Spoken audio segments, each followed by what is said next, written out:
Oi, gente! Antes de assistir o vídeo, olha, inscreva-se no canal e também dê o seu like. Isso é muito importante pra gente, tá bom? Olha, curta bastante o nosso vídeo e que Deus abençoe você. Muito bem, irmãos, nós vamos continuar estudando o relato de 1 Reis, do primeiro livro dos Reis. Nós chegamos agora no capítulo 20. Então vamos abrir a Bíblia em 1 Reis capítulo 20. Nós estamos estudando a história, o trecho do livro de Reis que narra a história ao ministério do profeta Elias. Mas no capítulo 20, os irmãos vão observar que Elias não aparece. Elias e Eliseu apareceram no final do capítulo 19.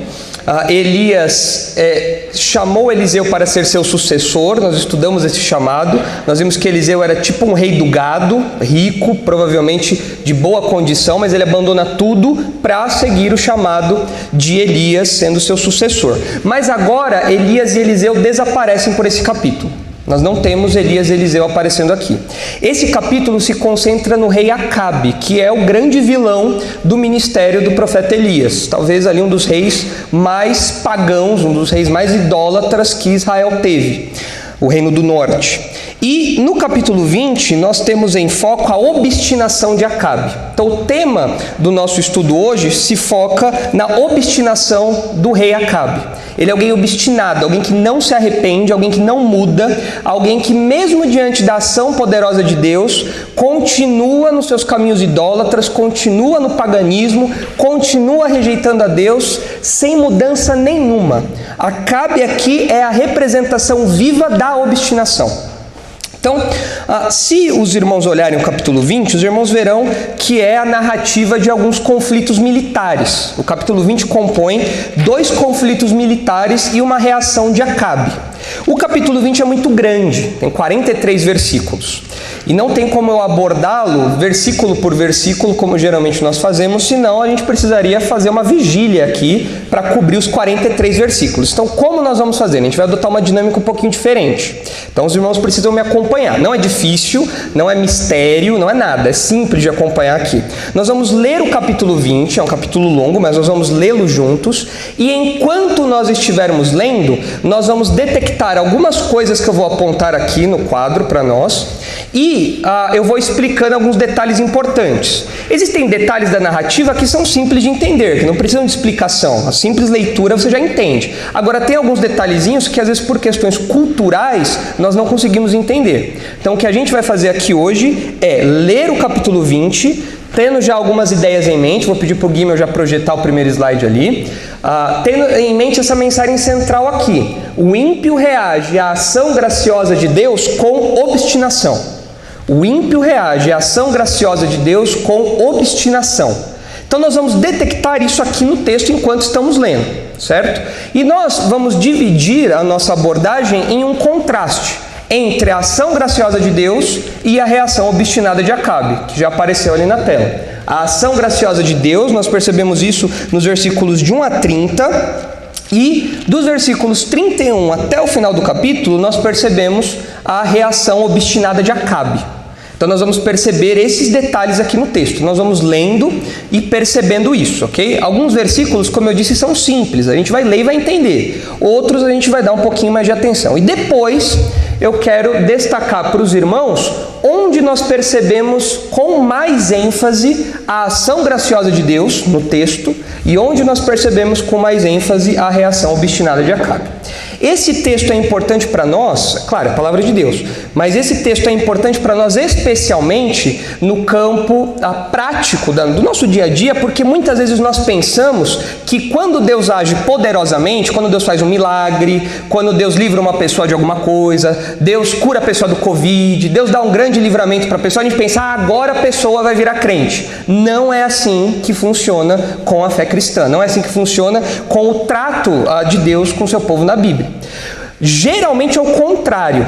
Quando acontecem milagres e feitos poderosos, a pessoa se torna mais incrédula ainda. Nós temos o exemplo característico do faraó no Egito. viu todos os milagres que Deus fez, viu todas as maravilhas que aconteceram ali, as pragas do Egito, e ele continuou com o coração incrédulo, duro. O próprio Deus endureceu o coração do faraó. E nos nossos dias, nós às vezes corremos o risco de pensar isso.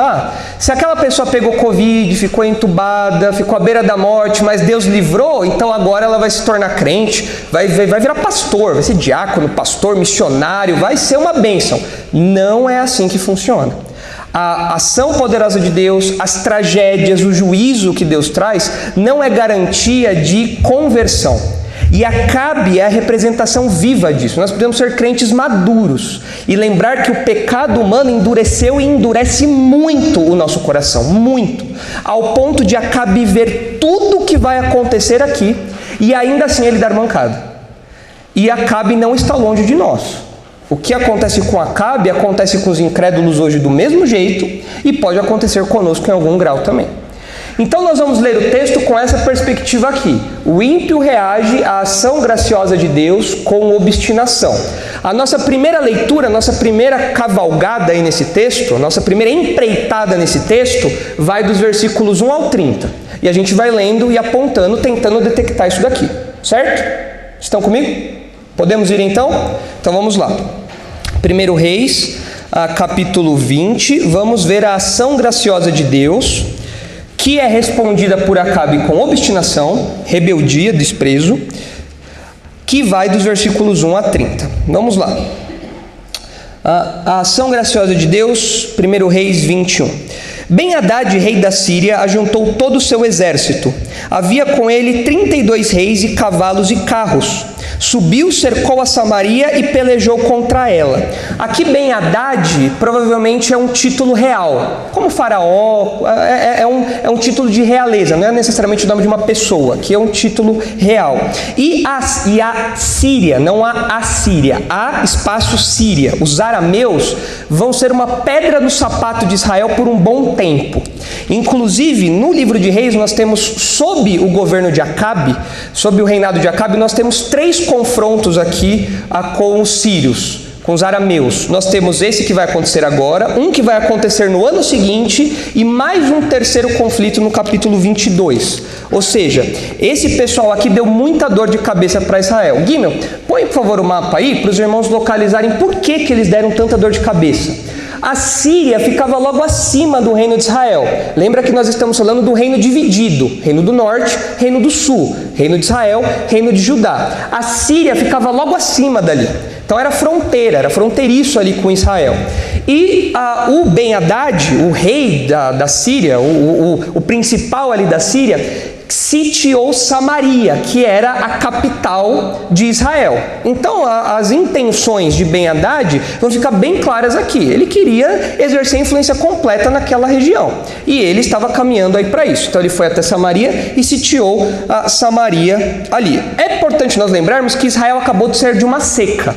Uma seca muito prolongada. Como vocês acham que estava o estoque militar de Israel? Os cavalos, o armamento, o próprio exército, eles estavam sucateados, muito provavelmente, porque a seca foi muito longa, foram anos de seca.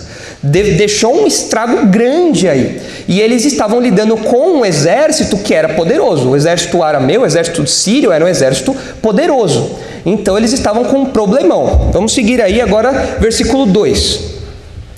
Enviou mensageiros à cidade, a Acabe, rei de Israel, que lhe disseram: assim diz Ben-Hadad, a tua prata e o teu ouro são meus, tuas mulheres e os melhores de teus filhos são meus. Respondeu o rei de Israel e disse: seja conforme a tua palavra, ó rei, meu senhor, eu sou teu e tudo o que tenho. No primeiro momento, Ben-Hadad parece fazer uma proposta não uma proposta, uma imposição de uma relação de submissão. Fala: olha, você vai ter que me pagar imposto, tudo que você tem é meu, eu vou exercer domínio sobre você. E Acabe, meio que numa postura talvez um pouco covarde, ele fala: tá bom, tudo bem, não tem problema, vamos seguir o jogo desse jeito aí. Mas os termos dessa proposta mudam na sequência. Ben-Hadad vê que Acabe está tranquilo com isso e dá ali o all-in, dobra a aposta. Fala: é assim? Então vamos ver agora como é que a coisa vai ficar. Versículo 5. Tornaram a vir os mensageiros e disseram: assim diz Ben-Hadad, enviei-te na verdade mensageiros que dissessem: tens de entregar-me a tua prata, o teu ouro, as tuas mulheres e os teus filhos. Todavia, amanhã, a estas horas, enviar-te-ei os meus servos, que esquadrinharão a tua casa e as casas dos teus oficiais, meterão as mãos em tudo que for aprazível aos teus olhos e o levarão.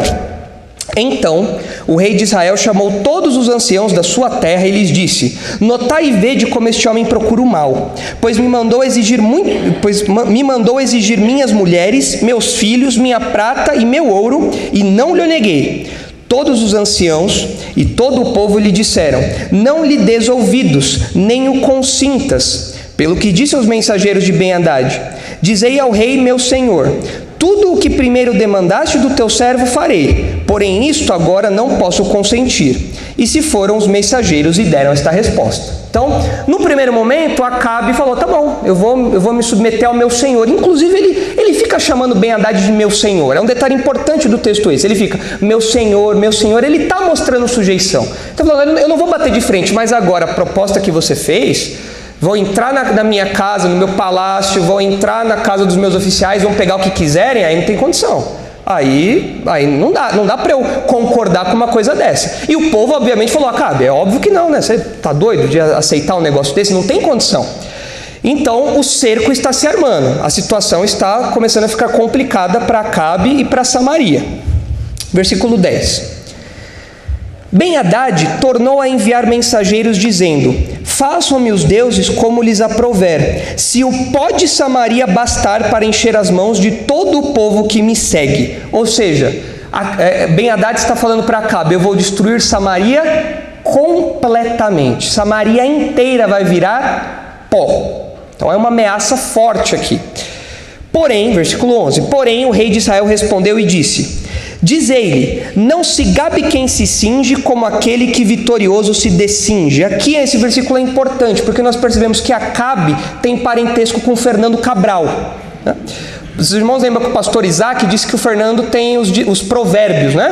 Então, para tudo o Fernando tem um ditado, e parece que Acabe tem um grau de parentesco com o Fernando, então. Talvez Acabe tenha tido alguma origem, tenha sido a origem do povo lusitano, quem sabe aí, né? Porque aqui ele fala um ditado, ele fala um provérbio aqui. Ele fala: olha, não se gabe quem se cinge como quem vitorioso se descinge. A gente precisava do Fernando para interpretar isso. O Fernando não está aí, né? Não, aí ó. Hoje o Fernando faltou. Quando ele podia compartilhar conosco a sabedoria lusitana dele, ele falta, né? Mas o que esse texto quer dizer? Basicamente não conte vitória antes da hora. Você está colocando a armadura e você já está pensando que você está vitorioso tirando a armadura. O combate ainda não começou ainda. Não conta a vitória antes da hora, não. Mas vamos lá, o que vai acontecer? Versículo 12. Tendo Ben-Hadad ouvido esta resposta, quando bebiam ele e os reis nas tendas, disse aos seus servos: ponde-vos de prontidão. E eles se puseram de prontidão. Por que vocês acham que Ben-Hadad estava bebendo? Por quê? Ele e os reis. Por quê? Era uma comitiva, né? Era uma coalizão de outros reis que provavelmente eram submissos a Ben-Hadad ali. Mas por que eles estavam bebendo? Porque eles gostavam de uma festinha? Por quê? O que esse detalhe do texto, que vai aparecer de novo daqui a pouco, nos diz? Ele estava contando vitória. Ele já estava dando um banquete. Fala: gente, eu invadi Samaria é tirar doce de criança. É provar que o Palmeiras não tem mundial. É rápido. É aproveitar que o Fernando não está aqui, senão depois ele me dá uns croques aí, né? É fácil. Isso daí, ó. Vamos já comemorar de antemão aqui, porque está garantido. É nossa. A Samaria já é nossa. Vocês vão ver, é rapidinho. Já vamos comemorar aqui, ó. Traz aí o vinho, vamos já armar tudo aqui na tenda. Deixa o pessoal lá resolver, porque, ó, é coisa fácil. Então eles já estavam ali se vangloriando de uma vitória. Olha o perfil desse homem, olha o perfil de Ben-Hadad. E mais, olha o perfil de Ben-Hadad, a arrogância dele, mas olha também como Israel era visto como alguém insignificante, alguém que o poderio militar deles não dava para nada. É como se o Brasil tentasse entrar em guerra com os Estados Unidos. Coitado dos Estados Unidos, né? Coitado deles, não sobra nada deles, né? Acho que é o contrário, né? Acho que a gente que sai aí pagando um alto preço, né? A gente não dá conta. Vem os marines lá brigar com a gente, não tem. A gente vai mandar quem brigar lá? Não tem condição. Então Israel estava numa condição muito difícil aqui. Versículo 13. Eis que um profeta se chegou a Acabe, rei de Israel, e lhe disse: assim diz o Senhor, viste toda esta grande multidão? Pois hoje a entregarei nas tuas mãos e saberás que eu sou o Senhor. Detalhe aqui importante. Os irmãos devem se lembrar que quando Elias estava muito abatido, ele foi até o Monte Sinai buscar a orientação de Deus. E quando ele estava lá no Monte Sinai, ele falou: Senhor, não sobrou ninguém, apenas eu, que ainda não me dobrei a Baal, apenas eu me mantenho fiel ao Senhor. Qual foi a resposta de Deus? Elias, existem quantos que não se dobraram ainda? Quantos, os irmãos lembram? 7.000, esse é o pequeno remanescente fiel ali que não havia se curvado a Baal. Ou seja, Deus estava dando sequência ao seu trabalho, mesmo com Elias fora de cena, mesmo com Elias e Eliseu afastados aqui agora, Deus estava dando sequência no seu trabalho por meio de outros instrumentos, inclusive por meio dos profetas que aparecem aqui no capítulo. Nós temos aqui alguns homens que são chamados de profetas aqui, ou seja, eram homens tementes a Deus, que talvez ali do mesmo grupo de Elias não tinham se curvado a Baal e se mantinham fiéis aqui, servindo a Deus, atuando no ministério que Deus dava a eles. Então, de fato, existiam pessoas que se mantinham fiéis a Deus no meio de um Israel pagão. E Deus está mostrando que isso era verdade, que existiam pessoas nessas condições ali. E esse profeta que aparece aqui no versículo 13 fala que Deus entregaria Ben-Hadad, o exército arameu, nas mãos de Israel, apesar de todas as provas mostrarem o contrário, de todas as evidências mostrarem o contrário. Versículo 14. Perguntou Acabe: por quem? Ele respondeu: assim diz o Senhor, pelos moços dos chefes das províncias. E disse: quem começará a peleja? Tu, respondeu ele. Moços dos chefes das províncias aqui pode ser o seguinte: como se fossem os comandantes ali das regiões que estavam sob o governo ali de Acabe, ali do reino de Israel, eles tinham servos que não eram necessariamente a elite militar, mas eram estes homens que iriam à frente. Então você tinha lá um grupinho de homens que não era da elite militar de Israel, eles iriam à frente comandados por Acabe. Isso daqui dá uma ênfase de que a vitória não seria por habilidade militar, porque Deus não falou, manda a elite, manda o pessoal do BOP na frente, não foi isso que Deus falou. Ao que parece, era o pessoal que tinha menos habilidade para ir na frente. Ou isso ia ser uma chacina, ou isso ia ser uma vitória milagrosa. E nós sabemos que vai ser uma vitória milagrosa, porque nós estamos vendo que a ação de Deus, que o ímpio reage à ação de Deus com obstinação. E nós vamos ver que isso aqui vai ser uma ação milagrosa de Deus. Versículo 15. Então contou os moços dos chefes das províncias, e eram 232. Depois contou todo o povo, todos os filhos de Israel, 7.000. Saíram ao meio-dia. Ben-Hadad, porém, estava bebendo e embriagando-se nas tendas, ele e os reis, e os 32 reis que os ajudavam. De novo, ele está o quê? Bebendo, ao meio-dia. Ou seja, para ele, está garantido, tá? Vitória certa. Versículo 17. Saíram primeiro os moços dos chefes das províncias. Ben-Hadad mandou observadores que lhe deram avisos, dizendo: saíram de Samaria uns homens. Ele disse: quer venham tratar de paz, tomai-os vivos, quer venham pelejar, tomai-os vivos. Ou seja, não matem. Quer eles tenham esse grupo venha para cá para pedir bandeira branca de paz, quer eles venham para brigar com a gente, eu quero esse pessoal vivo aí. Eu quero que vocês não matem essa galera aí. Isso é certamente para torná-los escravos, para mostrar a sua soberania, o seu controle sobre esse pessoal. Versículo 19. Saíram, pois, da cidade os moços dos chefes das províncias e o exército que os seguia. Então, lembrem, os 232 homens na frente, comandados por Acabe, e o exército de 7.000 atrás. Isso era pouco, gente. Isso não era um exército grandioso. Isso era um grupinho pequeno ali. Não era grande coisa, não. Versículo 20. Eles feriram cada um ao homem que se lhe opunha. Os sírios fugiram e Israel os perseguiu. Porém, Ben-Hadad, rei da Síria, escapou a cavalo com alguns cavaleiros. Saiu o rei de Israel e destroçou os cavalos e os carros, e feriu os sírios com grande estrago. Contra todas as possibilidades, contra todas as evidências, Israel ganhou essa batalha. Impressionante o que acontece aqui. O Ben-Hadad não esperava por isso, tanto que o texto fala que ele teve que sair correndo. Alguns comentaristas falam que essa fuga de Ben-Hadad foi tão rápida que ele nem conseguiu pegar o cavalo próprio para a fuga. Ele pegou o primeiro cavalo que tinha ali e saiu correndo junto com uma equipe lá, porque foi uma coisa muito rápida. Eles não esperavam por essa investida, especialmente pelo controle aqui que Deus tem da situação, dando vitória ao exército de Israel pequenininho diante de toda investida dos arameus. Mas o texto continua, versículo 22. Então, o profeta se chegou ao rei de Israel e lhe disse: vai, sê forte, considera e vê o que hás de fazer, porque daqui a 1 ano subirá o rei da Síria contra ti. Era comum que os exércitos daquela época batalhassem mais ou menos na época da primavera, por várias razões. Primeiro, por conta do clima, eles evitavam os períodos chuvosos, e também por conta de alimentação. Naquela época não tinha ração militar como a gente tem hoje, não tinha leite condensado para o pessoal levar para a batalha para comer lá. Eles tinham que depender do que a terra dava, era o que estava lá. E durante a primavera isso era mais propício, tanto para os homens como para os cavalos também. Os cavalos precisavam de alimento, então você tinha grama, tinha um mato lá que o cavalo comia, tudo mais. Se os irmãos se lembrarem de Samuel, do registro de Samuel, quando Davi peca com Batseba, o primeiro versículo de Samuel fala para nós assim: quando era a época dos reis saírem à batalha, Davi tinha ficado no palácio.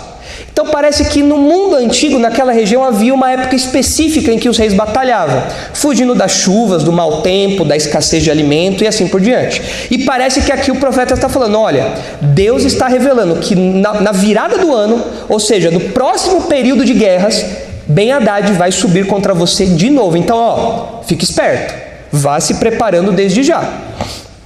Versículo 23. Eu estou indo muito rápido? Os irmãos estão conseguindo pegar tudo? Ok, versículo 23. Os servos do rei da Síria lhe disseram: seus deuses são deuses dos montes, por isso foram mais fortes do que nós, mas pelejemos contra eles em planície, e por certo seremos mais fortes do que eles. A ideia aqui do pessoal era o quê? Olha, cada povo tem uma divindade, cada região tem uma divindade. Qual que é o problema? A gente batalhou em Samaria. E Samaria é uma região de montes. E quem manda nos montes é Javé. E aí a gente não deu certo, porque o nosso Deus é um Deus de planície. Nosso Deus não tem entrada nas montanhas, não tem passaporte para entrar ali e nos ajudar. Então a gente foi desguarnecido, a gente foi ali sozinho, sobrou pra gente. Enquanto que Israel estava com o Deus lá deles, Javé, lá na montanha, e não tinha o que a gente fazer. Como toda a região de Israel era uma região montanhosa, com algumas partes de planície, os pagãos pensavam isso, que Javé era um Deus de montanha. Agora prestem atenção num detalhe. Nós já temos falado reiteradas vezes que o relato de Reis trabalha especialmente no ministério de Elias com polêmicas. Lembrando que polêmica não é um assunto controverso. A polêmica não é isso. Polêmica nos nossos dias é isso. Mas a terminologia bíblica de polêmica é um embate entre divindades, é um combate entre divindades. Por exemplo, o que aconteceu no Êxodo foi uma polêmica entre Deus de Israel, e os deuses egípcios. O faraó ali, isso é uma polêmica. Nós já vimos uma polêmica em Reis de Baal contra Javé, representado nos profetas de Baal e no profeta Elias. Aqui nós temos uma outra polêmica também. Qual é a polêmica? Entre Deus de Israel e os deuses da planície, que os sírios acreditavam que é o que garantiria a vitória para eles. Ou seja, o texto quer nos mostrar o quê? Isso daí não existe. Numa batalha entre o Deus da montanha, Javé, e o Deus da planície não existe. Deus, Javé, é soberano sobre tudo. É evidente que ele vai ganhar a batalha. E é o que vai acontecer depois. Então lembre-se desse aspecto da polêmica. É sempre um combate, sempre um embate, mostrando a superioridade, a singularidade do Deus de Israel em relação aos outros deuses.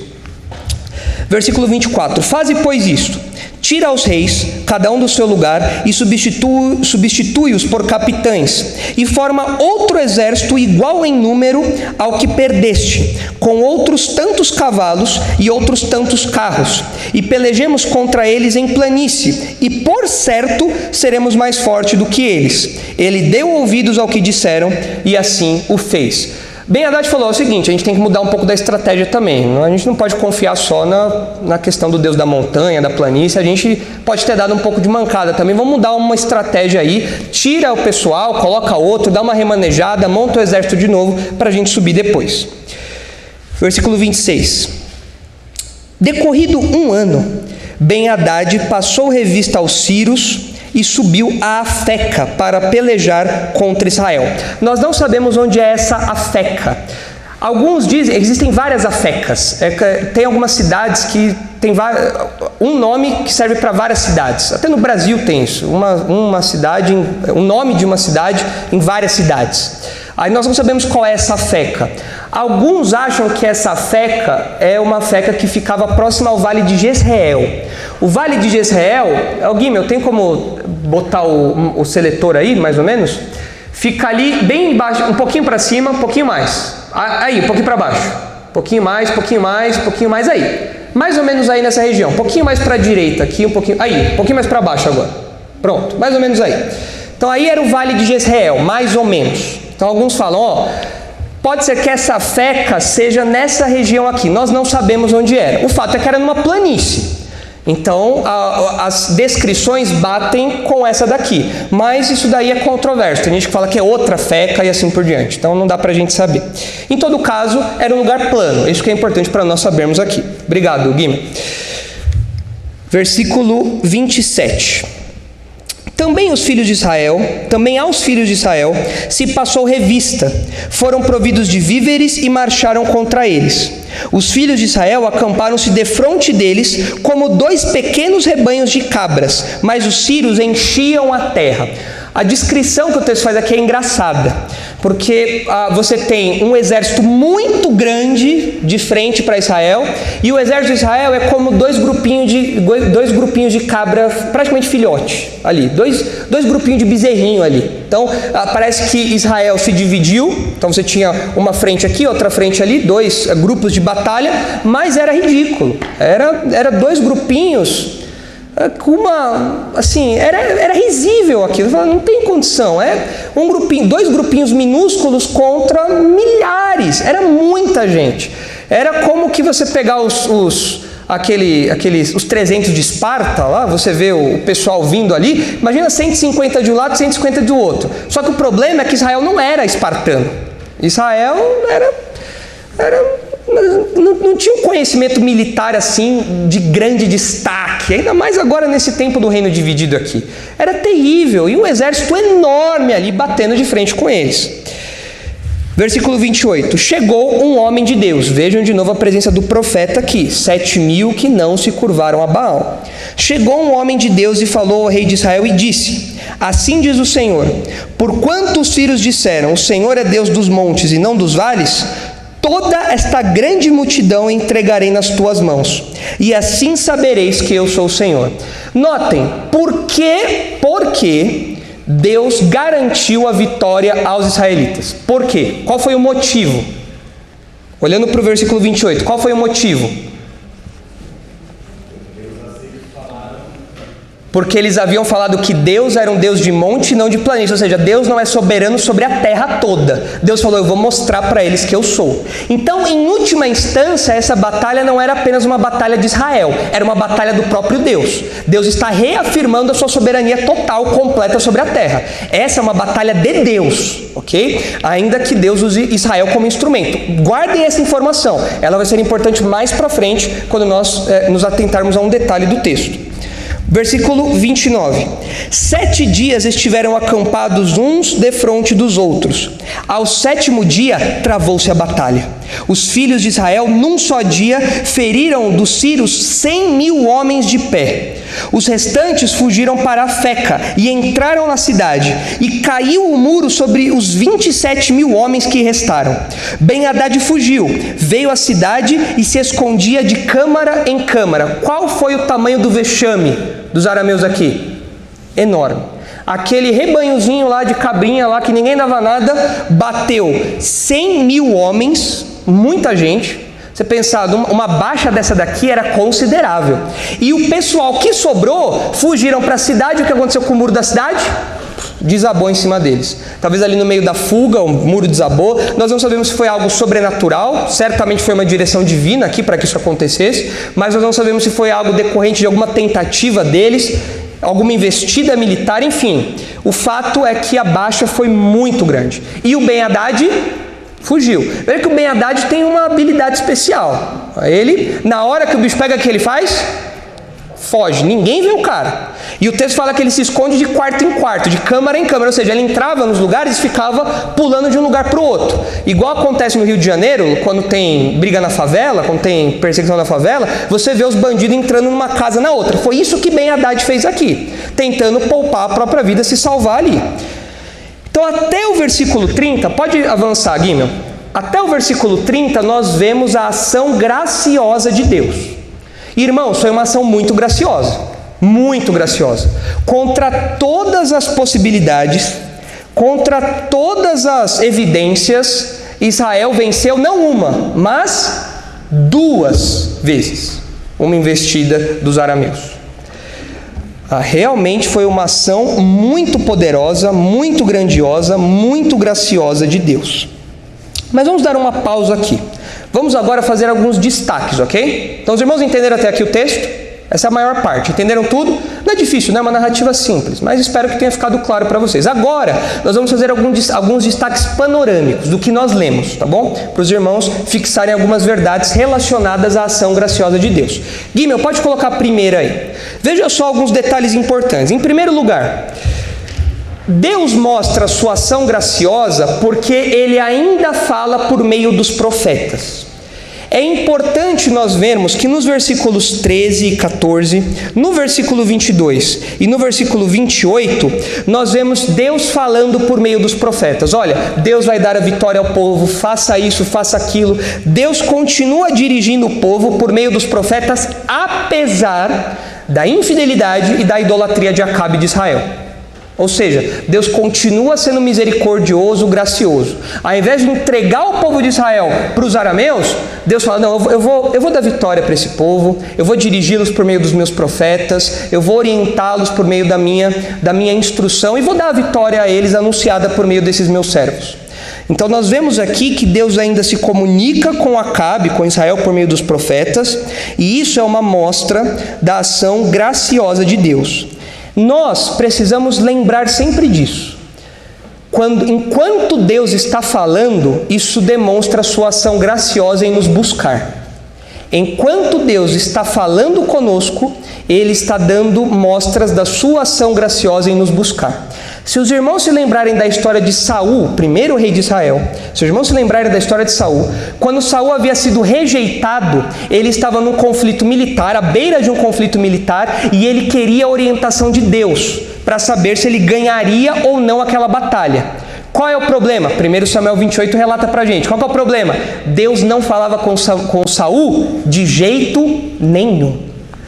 Saul tentou por vários jeitos, por Urim, Tumim, foi atrás do... Saul tentou de tudo para saber, peraí, eu vou ganhar ou não? Mas Deus não falava nada, porque Deus tinha rejeitado Saul. Tudo que Deus tinha para falar para Saul, ele já tinha falado, tudo. Tanto que Saul comete a besteira, o que foi mais condenação sobre si, de ir procurar uma médium em Endor. Ele vai tentar fazer necromancia para chamar Samuel, que já tinha morrido, e ver o que vai acontecer. E Deus repreende Saul por conta disso. O que isso nos ensina é que é importante nós ouvirmos o Senhor enquanto Ele está falando conosco. A partir da história de Israel, e olhando para a história de Saul, que eu mencionei agora, nós vemos que existe um momento em que Deus não envia mais profetas. Existe um momento em que Deus se silencia. E quando Deus se silencia, esse silêncio é ensurdecedor, porque é um silêncio de juízo. Vocês rejeitaram a minha instrução, vocês rejeitaram a minha ação graciosa, vocês rejeitaram tudo que eu falei para vocês. Agora então vocês não terão nada mais meu. Não é à toa que Isaías fala, no capítulo 55, esse é um texto que eu gosto muito. E é um texto que, se alguém aqui incrédulo, é um texto que tem que estar na mente de vocês. É um texto que tem que ecoar na mente de vocês. Isaías 55:6 fala, buscai ao Senhor enquanto se pode achar. Haverá um momento em que Deus não vai mais enviar profetas aqui chamando o povo ao arrependimento. Haverá um momento em que virá só o juízo na sequência.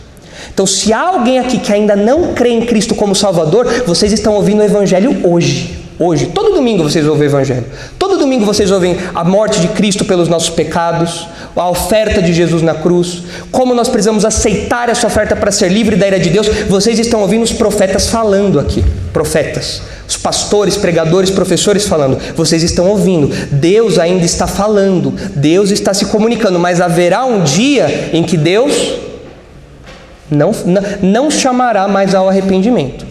Aqui em Israel, apesar de toda a idolatria de Acabe, de todo o paganismo de Israel, Deus ainda está enviando profetas e chamando o povo ao arrependimento. Essa dinâmica do silêncio de Deus, que não acontece aqui ainda, como eu disse, Deus está falando, Ele está dando mostra da sua ação graciosa. Essa realidade aqui é percebida dentro da igreja de uma forma um pouco diferente. Por exemplo, quando nós exercemos a disciplina bíblica, quantas vezes em Mateus 18 nós somos instados a exortar o nosso irmão? Quantas etapas tem Mateus 18? 1? 2? 3. Ou seja, 3 vezes o povo de Deus, com a palavra na mão, vai até o pecador obstinado e fala: você tem que se arrepender por conta disso e disso e disso. Depois de 3 vezes, o que Mateus 18 fala para a gente fazer? Considera a gente ir publicando. Ou seja, essa pessoa rejeitou tudo. Ela já ouviu tudo o que tinha para ouvir e agora ela está então rejeitada. Nesse momento a igreja não fala mais nada. A igreja silencia. Agora Deus vai tratar dessa pessoa de outro jeito, mas não mais por meio da voz da igreja. Ou seja, se existem pessoas obstinadas como Acabe obstinado, aproveite agora para ouvir enquanto Deus está falando. Irmãos, isso é muito prático. Nós aqui na nossa igreja, os pastores da igreja, nós temos falado há meses da negligência de muitos irmãos sob o pretexto da pandemia. Nós temos falado de púlpito, aqui, nas aulas, na informalidade, a liderança da igreja tem falado. Tem irmãos que rejeitaram abertamente a comunhão. Totalmente. E esses irmãos estão ouvindo há meses. Irmãos, arrependam-se. Irmãos, não abandonem a comunhão. Irmãos, vocês têm responsabilidade. Irmãos, nós estamos vendo vocês indo para as festinhas e não vindo para a igreja. Irmãos, nós estamos de olho. Irmãos, nós estamos falando. Os profetas estão falando. Mas haverá um momento em que os pastores não vão mais falar. O que vai acontecer? Tudo o que tinha para ser falado já foi dito. Agora a gente vai lidar de outra forma. Agora é em outra temperatura, é outro contexto que a gente vai lidar. Então é importante que os irmãos lembrem disso. Enquanto os irmãos estão ouvindo a voz cristalina, nítida de Deus, por meio da palavra, por meio das exortações dos irmãos, por meio dos chamados ao arrependimento, isso é prova da ação graciosa de Deus. Quando nós pararmos de falar, quando os irmãos pararem de falar, isso significa que agora nós entramos num outro terreno. Nós entramos agora numa outra temperatura de tratamento com Deus. Mas aqui nós vemos que Deus é longânimo, porque apesar de tudo que Acabe faz, Deus continua se comunicando com o povo de Israel, dando a eles diretrizes sobre o que eles devem fazer. Próximo item aí, Gimel, outra expressão da ação graciosa de Deus. Deus ainda concede vitórias militares milagrosas. Quando nós lemos o período das conquistas lá de Josué, quando nós lemos, mesmo depois, as vitórias militares que Israel tem, são vitórias impressionantes, que evidentemente não eram baseadas no poderio militar de Israel. Como eu disse, Israel não era um exército conhecido por sua habilidade militar como é hoje. O reino do norte, o reino do sul, eram reinos respeitáveis ali no seu meio, mas o poderio militar deles não era o que se destacava. O que se destacava era o controle que Deus tinha desses combates e a vitória que Deus dava por batalhar em favor de Israel. Mas essas vitórias dependiam da fidelidade a Deus. No tempo da conquista lá de Josué era assim: o povo era fiel a Deus, obedecia a Deus, seguia as instruções de Deus para a batalha e Deus dava vitória militar ali para conquistar a terra. Por ocasiões, quando o povo não fazia o que Deus havia ordenado, você tinha punição. Era a lei mosaica. Os irmãos devem lembrar que 1 Reis está sendo construído com o pano de fundo da lei mosaica. É um contexto de pano de fundo deuteronômico, ou seja, quando o povo é fiel, Deus traz bênção, mas quando o povo é infiel, Deus traz castigo, a seca, derrotas militares, a problemas internos, guerras civis e assim por diante. Por outro lado, se o povo obedece, nós temos bênção, nós temos prosperidade, nós temos vitórias. É sob este pano de fundo da aliança mosaica que Reis está sendo construído aqui. E quando Israel tem uma vitória como essa, o povo lembra, Josué, é o que aconteceu com Josué, é o que aconteceu no tempo das conquistas, Deus está abençoando, nós precisamos ser fiéis. O povo foi fiel? Tanto que a gente segue a narrativa de Reis e a gente vê que o povo vai para o exílio. O povo não se mantém fiel a Deus. Então, o fato de Deus ainda conceder vitórias militares milagrosas a Israel mostra a sua graça. E por fim, o último item ali é que Deus ainda dá provas de sua soberania sobre toda a terra. Nós já vimos nos versículos 23 e 28, que eu mencionei, o aspecto polêmico. Nós vimos aqui aquele aspecto do povo desafiar Deus, falando que ele era um Deus de montes e não de planície. E Deus fala, não, eu sou um Deus da terra toda. Eu sou soberano sobre tudo, eu controlo tudo. Inclusive dou vitória no terreno que for. Então nós vemos uma expressão da graça de Deus quando ele ainda dá provas de sua soberania sobre a terra. Um detalhe importante aqui. Se os irmãos olharem os versículos 23 e 28, os irmãos verão o seguinte, que Deus fala que, o versículo 28 aqui, versículos 13 e 28, Deus fala que o povo saberia que ele era o Senhor. Isso acontece no versículo 13 e acontece no versículo 28, e sabereis que eu sou o Senhor. Essa expressão não é uma expressão que foi colocada aqui por acaso. Desde o Êxodo, essa expressão está associada ao livramento ou ao juízo de Deus. É uma expressão que é aplicada às nações pagãs do mundo ou a Israel.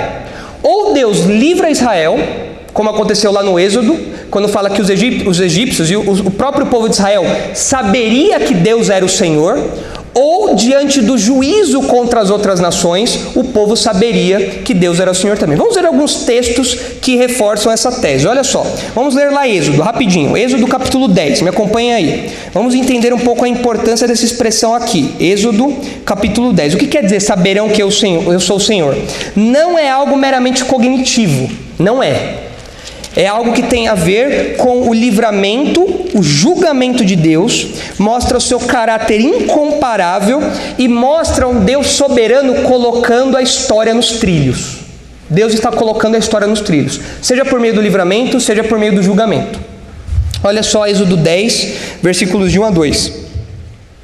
Disse o Senhor a Moisés: vai ter com Faraó, porque lhe endureci o coração e o coração de seus oficiais, para que eu faça estes meus sinais no meio deles, e para que contes a teus filhos e aos filhos de teus filhos, como zombei dos egípcios, e quantos prodígios fiz no meio deles, e para que saibais que eu sou o Senhor. Ou seja, Deus estava livrando Israel do Egito, e com isso ia ficar algo na memória do povo. Deus é o Senhor. É o Deus da aliança. Veja só outro texto, Deuteronômio 29. Lembrem que nós estamos falando que 1 Reis acontece num pano de fundo da aliança mosaica. E a libertação de Israel do Egito é o que dá início a todo esse concerto aí, é o que dá início a toda essa aliança que vai ser feita no Monte Sinai. Deuteronômio 29. Versículo 1. São estas as palavras da aliança que o Senhor ordenou a Moisés, fizesse com os filhos de Israel na terra de Moabe, além da aliança que fizera com eles em Horebe. Chamou Moisés a todo Israel e disse-lhe: tendes visto tudo quanto o Senhor fez na terra do Egito, perante vós, a Faraó e a todos os seus servos e a toda a sua terra, as grandes provas que os vossos olhos viram, os sinais e grandes maravilhas. Porém o Senhor não vos deu coração para entender, nem olhos para ver, nem ouvidos para ouvir até o dia de hoje. 40 anos os conduzi pelo deserto. Não envelheceram sobre vós as vossas vestes, nem se gastou no vosso pé a sandália. Pão não comestes e não bebestes vinho, nem bebida forte, para que soubesses que eu sou o Senhor. De novo, tudo que aconteceu serve de testemunho. Lembrem-se do que Deus fez, lembrem-se do juízo dele e dos feitos milagrosos. É interessante a gente observar. Até aqui essa expressão está associada a milagres, não é? A coisas poderosas. O que tinha acabado de acontecer 2 vezes com Israel? No contexto que a gente está estudando. Uma ação poderosa também. Lembra? Livramento e juízo.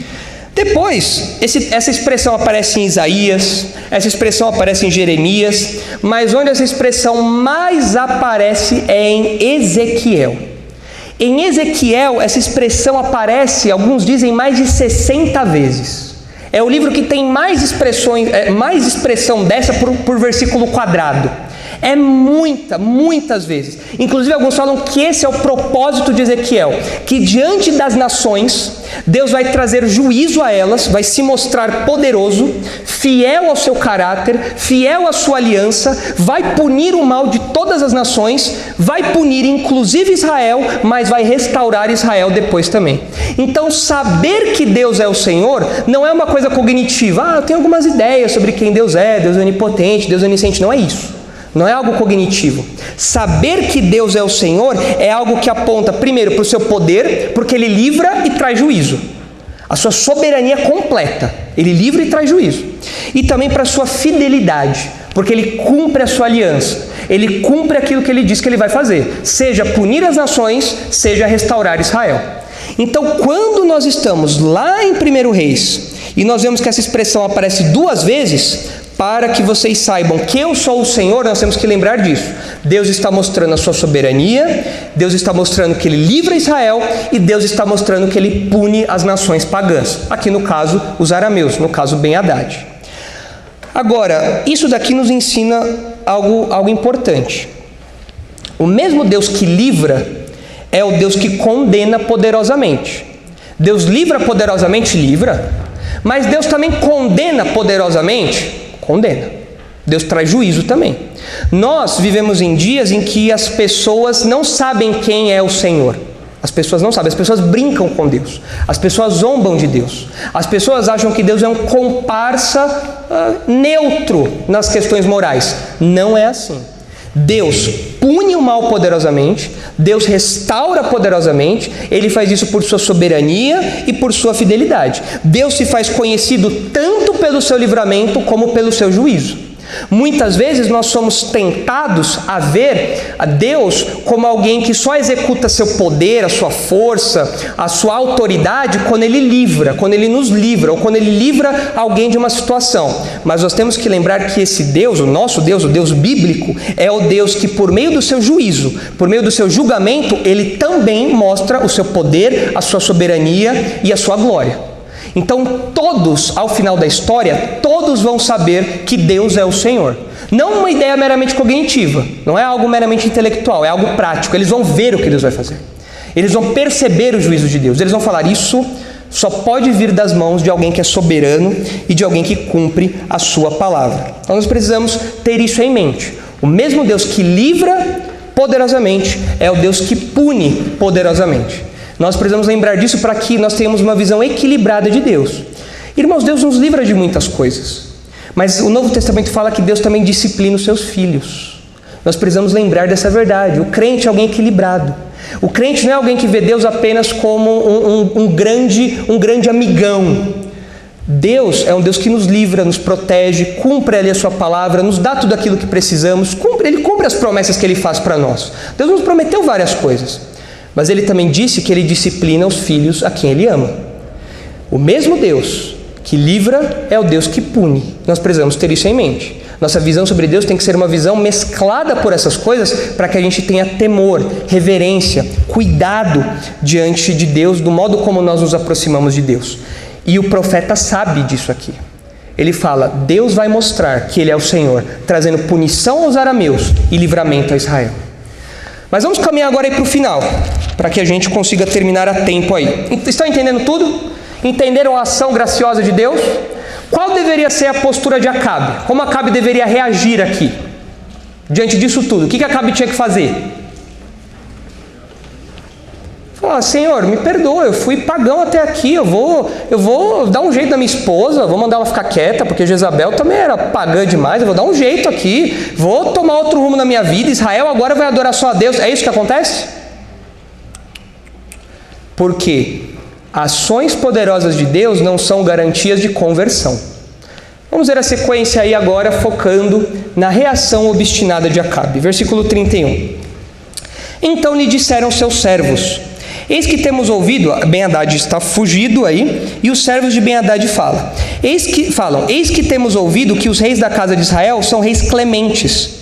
Ponhamos, pois, panos de saco sobre os lombos e cordas à roda da cabeça.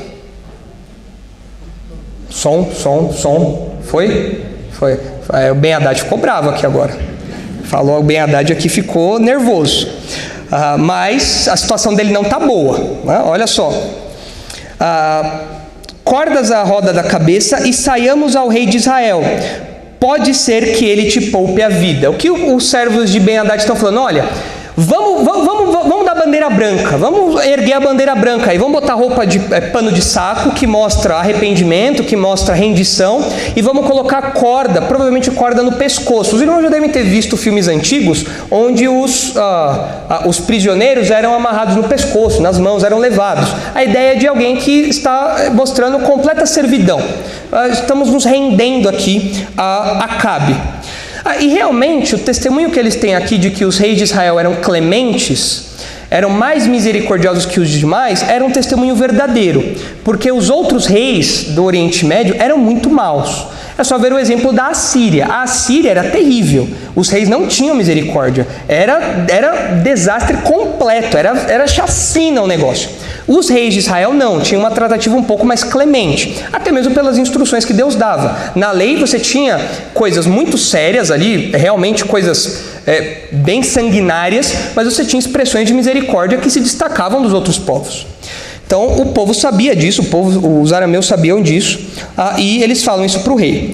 E o rei achou uma boa ideia. Olha o versículo 32. Então se cingiram com um pano de saco pelos lombos, puseram cordas à roda da cabeça, vieram ao rei de Israel e disseram: diz o teu servo Ben-Hadad, poupa-me a vida. Olha só que ironia.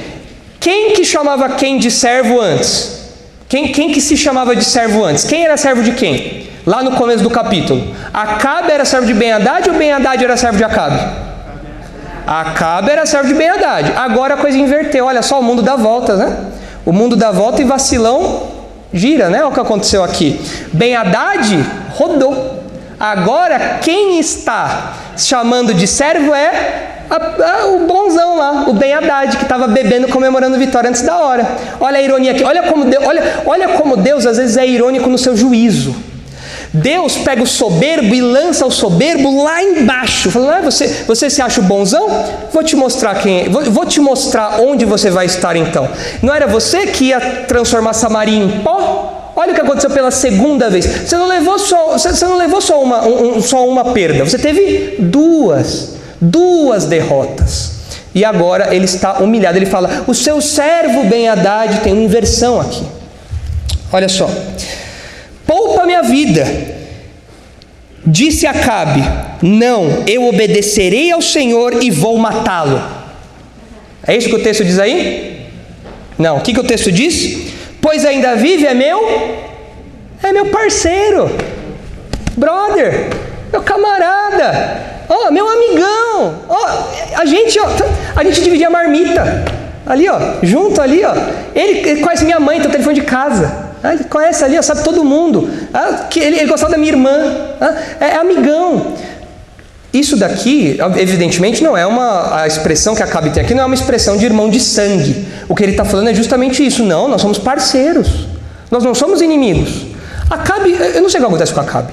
Eu não sei. Porque alguns versículos, esse Ben-Hadad falou que ia entrar na casa de Acabe e pegar tudo o que queria. E agora, quando tem a oportunidade de fazer justiça, o que Acabe faz? Não. Por que ele está com medo? A gente é meu parceiro. A gente trabalhava junto. Não. Que é isso? Ele ainda está vivo? Não. Pede para ele vir aqui, ele é meu irmão. Isso tem uma liçãozinha interessante aqui. A piedade, quando é feita em desobediência a Deus, não é piedade. Quando nós fazemos algo que parece misericordioso, um ato de graça, mas é em desobediência a Deus, isso não é misericórdia. Isso pode parecer misericordioso, mas não é. Olha aqui a sequência. Versículo 33. Aqueles homens tomaram isto por presságio, valeram-se logo dessa palavra e disseram: teu irmão Ben-Hadad. Pronto, agora é ele mesmo, teu irmão, ele está com saudade de você. Rapaz, ele não queria fazer isso. Você não sabe, ele estava com a consciência pesada por fazer isso, ele é teu irmão. Nossa! Gente, eu tenho raiva de Acabe. Não dá raiva de Acabe? Você não tem raiva de Acabe? É muita raiva desse homem aqui. Ele é muito dissimulado, esse homem. Bom, e bobão também, né? Dissimulado e bobão, que é pior ainda. Sequência aí, versículo 33 ainda. Ele disse: vinde, trazei-mo. Então Ben-Hadad saiu a ter com ele e o fez subir ao carro. O que significa subir ao carro aqui? Lembra que naquele dia você tinha as carruagens lá, você tinha os tanques da época, né? E os reis tinham lá o seu aparato lá, o seu carro de guerra, e geralmente os servos, eles iam correndo fora do carro, evidentemente. Agora, quando Acabe chama Ben-Hadad para subir junto com ele, o que Acabe está falando? Nós somos iguais, comparsas aqui, companheiros. Ele merece honras. Então, Ben-Hadad chamou o Acabe, falou que ele era servo de Acabe, mas Acabe falou: não, você não é meu servo, você é meu igual, você está aqui junto comigo, você tem tanto poder e respeito quanto eu. Versículo 34. Ben-Hadad disse-lhe: as cidades que meu pai tomou a teu pai, eu tas restituirei. Monta os teus bazares em Damasco. Damasco é a capital, era a capital da Síria, como meu pai o fez em Samaria. E eu, disse Acabe, com esta aliança te deixarei livre. Fez com ele aliança e o despediu. Oi? A culpa era do pai, né? O que meu pai fez eu vou fazer, né? Mas o que aconteceu? Israel tinha perdido territórios, tinha perdido cidades em tempos passados, sobre outros reis, para a Síria. E aí o Ben-Hadad desperto falou: não, vamos fazer o seguinte, todo mundo vai sair ganhando. Eu te devolvo as cidades, você monta um comércio lá em Damasco, zona livre de Damasco, zero ICMS para você lá, tranquilo, imposto baixinho, não te cobra aluguel, você monta seu comércio lá, tudo tranquilo, a gente segue o jogo. Acabe olhou, tá bom, vamos fazer uma aliança então. Ou seja, a pessoa que Acabe deveria matar, ele faz aliança. Guardem isso, daqui a pouco a gente vai voltar nisso daí para as nossas conclusões. Versículo 35. Então, um dos discípulos dos profetas disse ao seu companheiro por ordem do Senhor: esmurra-me. Aqui nós temos como que um break. Aqui nós saímos de Acabe e Ben-Hadad e vamos para um outro canto lá de Israel. Mais um discípulo dos profetas, mais um profeta, fala ao seu companheiro por ordem do Senhor: esmurra-me. Mas o homem recusou a fazê-lo. Ele lhe disse: visto que não obedeceste a voz do Senhor, eis que, em te apartando de mim, um leão te matará. Tendo ele se apartado, um leão o encontrou e o matou. Aqui nós vemos Deus usando de um recurso didático que é assim, bem fácil de entender, porque é bem visível, né? O profeta falou para o outro: me bate. O Senhor mandou você me bater. E o outro profeta fala: não, eu não vou te bater não. Tá bom, você vai me bater? Beleza. Você vai sair, um leão vai te comer. E ele sai, um leão come o profeta. Por quê? Porque esse profeta só não cedeu ao desejo do profeta que pediu que ele batesse. Ele desobedeceu ao Senhor. O Senhor tinha mandado que o outro profeta batesse e esmurrasse o primeiro profeta.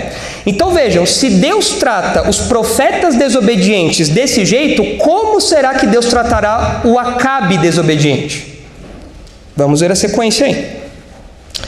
Então, versículo 37. Encontrando o profeta outro homem, lhe disse: esmurra-me. Ele o esmurrou e o feriu. Eu fico um pouco de dó aqui desse profeta, porque, foi um teatro dolorido para ele, né? Me bate. Fica assim, mas fazia parte. Nós não entendemos por que Deus usa esses recursos aqui, mas Deus usa. Deus às vezes usa desse aspecto teatral para ilustrar algumas verdades. E às vezes isso é um pouco dolorido, né, para o profeta aqui. Mas o profeta é fiel. Ele fala: tá bom, tenta apanhar, então vou apanhar e vou obedecer a Deus aí. Versículo 38. Então se foi o profeta e se pôs no caminho do rei, disfarçado com uma venda sobre os olhos. Aqui talvez uma bandana, alguma coisa para se disfarçar e parecer possivelmente parecer alguém que está voltando do combate. Ao passar o rei, gritou e disse: teu servo estava no meio da peleja, quando, voltando-se-me um companheiro, me trouxe um homem e me disse: vigie este homem. Se vier a faltar, a tua vida responderá pela vida dele, ou pagarás um talento de prata. Talento de prata era uma quantidade que um soldado não podia pagar. Era muita coisa, eram muitos quilos de prata. Não dava para um soldado pagar. Ou seja, ele ia ter que dar a própria vida pelo refém que ele deixou escapar. Estando o teu servo ocupado daqui e dali, ele se foi. Respondeu-lhe o rei de Israel: esta é a tua sentença, tu mesmo a pronunciaste. Ou seja, se você disse que se você perdesse o refém, você ia morrer, ou pagar os ciclos de prata, e você perdeu o cara, você mesmo acabou de falar o que vai acontecer com você. Você vai morrer. Se foi isso que aconteceu, e a sentença era essa, então você acabou de me dizer o que vai acontecer com você. Você mesmo se condenou nas suas palavras. Então, versículo 41, então ele se apressou e tirou a venda de sobre os seus olhos, e o rei de Israel reconheceu que era um dos profetas, e disse-lhe: assim diz o Senhor, porquanto soltaste da mão o homem que eu havia condenado, a tua vida será em lugar da sua vida, e o teu povo em lugar do seu povo. Foi-se o rei de Israel para sua casa, desgostoso e indignado, e chegou a Samaria. O profeta falou: ah é? Tá bom. Então ele tirou a venda e falou: surpresa, olha só o que vai acontecer. O que eu fiz é uma parábola do que vai acontecer com você. Eu estou falando para você que você tinha que tomar conta de Ben-Hadad, você tinha que matá-lo, você não fez isso. Então, a sua vida vai ser pela dele. Ao invés dele morrer, que é o que deveria ter acontecido, você vai morrer. E ao invés do povo dele pagar a conta, o seu povo vai pagar a conta. E de fato, nós vemos na sequência da história, quando nós chegarmos lá, veremos que Acabe paga com a própria vida, dentre todos os pecados de Acabe, né? Mas esse daqui em especial. E ele vai desgostoso para Samaria, porque ele recebeu esse juízo aí de Deus, que ele teria agora que dar a própria vida em lugar da vida que ele poupou, e o seu povo também pereceria por conta disso. Mas vamos ver algumas expressões da reação obstinada de Acabe. Guilherme, pode colocar as 3 aí direto, para nós ganharmos tempo. Em primeiro lugar, Acabe é infiel às prescrições mosaicas. No versículo 42 tem um detalhezinho que é importante. O texto fala que Deus havia condenado a Ben-Hadad. Essa palavrinha aqui que aparece, essa condenação que aparece aqui, eu vou falar a palavra em hebraico e o pastor Thomas, que é especialista em Antigo Testamento, já vai lembrar do conceito. A palavra que aparece aqui é herem. É uma palavra que é usada para guerra santa nos tempos da conquista. Quando o povo de Israel chegou na Terra Santa, tinha outros povos lá. O povo não podia fazer aliança, o povo não podia pegar nada deles, o povo não podia tomar nada para si. O povo tinha que destruir tudo, era uma destruição completa. Era uma aniquilação de tudo, cidades, ouro, tudo, animais, tudo. Os reis, tudo. Eles tinham que destruir. Essa palavra é herem, essa destruição completa, total, essa aniquilação. E aqui essa palavra é empregada, falando que Deus havia condenado a Ben-Hadad. Ou seja, Deus tinha determinado que traria juízo àquele homem. E aquele homem tinha que ser, portanto, aniquilado. Inclusive, nas prescrições mosaicas, essa guerra santa, o herem, que depois acontece lá no período das conquistas e tudo mais, é prescrito na lei mosaica de várias maneiras. O povo deveria fazer tal coisa. Quando fosse em outra cidade fazer o cerco, tinha que fazer isso. E Acabe desobedece tudo isso aqui. Ele é infiel às prescrições mosaicas. Quando nós olhamos Deuteronômio, quando nós olhamos Levítico, a teologia do Antigo Testamento mostra que o herem não tinha conversa. Deus condenou é destruir, não tem jeito. Acabe faz o contrário disso aqui, ele faz uma aliança. Deus queria trazer juízo sobre a Síria e sobre Ben-Hadad. E Acabe fez o contrário, ele fez uma parceria com Ben-Hadad. Talvez Acabe tenha feito isso porque ele estava com medo da Assíria. A Assíria era um império que estava crescendo, acima ali da Síria. A Síria acima da Síria, estava crescendo. E Acabe pode ter pensado, eu vou me garantir aqui para não perder alguma coisa depois. Se foi isso só mostra a incredulidade desse homem, porque ele acabou de ter 2 vitórias militares impressionantes. Certamente Deus protegeria Israel da Assíria também, se fosse o caso. Mas, veja só, Acabe tinha feito uma aliança com Jezabel, se casou com Jezabel. Onde passa boi, passa boiada. Se você abrir uma brecha, eu fiz aliança com Jezabel, me casei com Jezabel que era pagã. O que me impede de fazer aliança com outro povo pagão também? Nada. Onde passa boi, passa boiado. Deus tinha determinado então que Ben-Hadad fosse aniquilado. Lembrem-se que nós falamos que a batalha era de Deus, não apenas de Israel. Israel era um instrumento, mas a batalha era de Deus. Ou seja, Deus havia determinado aqui o que deveria acontecer. Vocês têm que matá-lo. Esse homem me desonrou, esse homem blasfemou. Eu estou trazendo juízo sobre ele, mas não é isso que Acabe faz. É muito interessante, nós não temos tempo de ler aqui, mas é muito interessante que algo semelhante acontece com Saul também. Lá em 1 Samuel capítulo 15, quando Saul está combatendo com Agag, rei dos Amalequitas, a ordem era que tudo fosse exterminado também, mas Saul não extermina Agag, ele protege Agag. E algumas coisas ali também. Então Samuel chega e fala assim, Saul, que é isso aí? O que está acontecendo? E aí Saul dá uma desconversada, não, veja bem, é porque eu estava aqui, eu queria fazer um sacrifício, vamos conversar, eu estou obedecendo a Deus. Samuel fala, não, meu amigo, Deus mandou destruir, aniquilar, herem, tudo, você não fez isso. Você não seguiu as ordens de Deus. Por conta disso, Deus reforçou que tiraria Saul da posição dele, que rejeitaria Saul como rei. E o que a gente aprende com isso? O que a gente aprende com o exemplo de Acabe e com o exemplo de Saul? Em primeiro lugar, a gente aprende que o ímpio vai se condenando em suas ações. O ímpio vai colocando cada vez mais juízo sobre si. Não basta uma mancada, 2 mancadas, 3 mancadas. O ímpio vai colocando cada vez mais juízo sobre si. Não para, o tempo todo. Cada hora é uma mancada diferente, cada hora é uma impiedade diferente, cada hora é uma infidelidade, uma desobediência diferente. Isso custou a rejeição de Saul e a punição posterior de Acabe.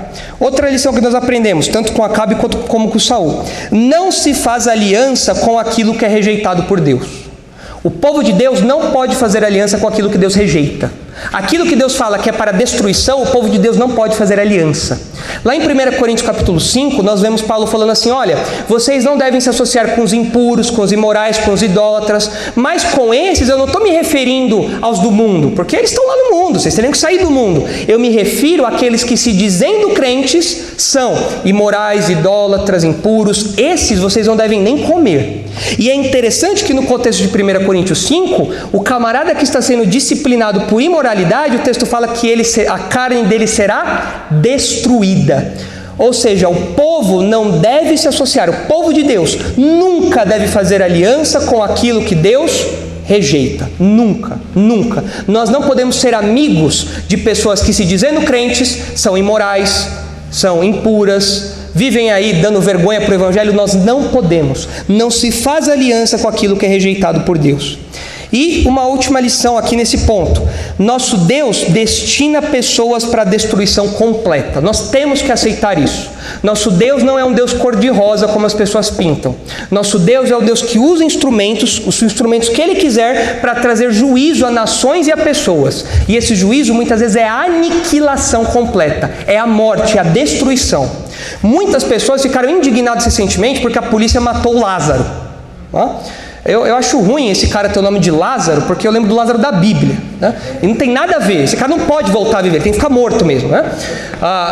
As pessoas, que a polícia matou, violência. Romanos fala que a autoridade é instituída por Deus e não é à toa que ela traz a espada.